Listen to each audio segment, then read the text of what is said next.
ಯಾರೋ ನೀನು? ಅಯ್ಯ, ಹಿಡಿಂಬಾಸುತ ಘಟೋತ್ಕಚನು ಬಂದಿಹೇನು, ಯದುಪತಿಯ ಮಾತುಗಳನ್ನು ತಂದಿಹೇನು. ಪೂಜ್ಯರಾದ ನಿಮ್ಮನ್ನು ಕಾಣಬೇಕಿಂದು. ತನ್ನ ದೋಷಗಳಿಂದ ಶತ್ರುವಾಗಿಯ ಗುರುವ ನೋಡಬೇಕಿಂದು. ಬಾ ಮಗು ಬಾ. ಸಹೋದರನ ಸಾವಿನ ನಿನಗೆಷ್ಟು ದುಃಖವಿದೆಯೋ ನಿನಗೂ ಅಷ್ಟೇ ದುಃಖವಿದೆ. ಅಯ್ಯ, ಪೂಜ್ಯರಾದ ನೀವು ಬಹಳ ಒಳ್ಳೆ ಮನಸ್ಸುಳ್ಳವರು. ಕಲ್ಯಾಣಿಗಳಿಗೆ ಉತ್ಪತ್ತಿ ಸ್ಥಾನ ನೀಡುವ ನಿಮಗೆ ಭಗವಂತನಾದ ಚಕ್ರಾಯುಧನು ಹೀಗೆಂದು ಹೇಳಿರುವನು. ಭಗವಂತನು ಏನೆಂದು ಹೇಳಿದನು?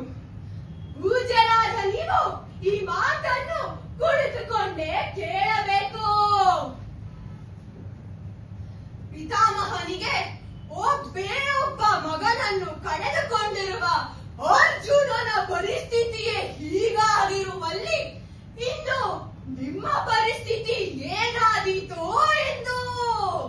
ಕಲ್ಯಾಣಿಗಳಿಗೆ ಉತ್ಪತ್ತಿ ಸ್ಥಾನ ನೀಡುವ ನಿಮಗೆ ಪುತ್ರ ಶೋಕವೆಂಬ ಬೆಂಕಿಯಲ್ಲಿ ಸುಡದೆ ಇರುವ ಹಾಗೆ ನಿಮ್ಮ ಜೀವವೆಂಬ ಹೊಗೆಯನ್ನು ಉಳಿಸಿಕೊಳ್ಳಲು ನಿಮ್ಮ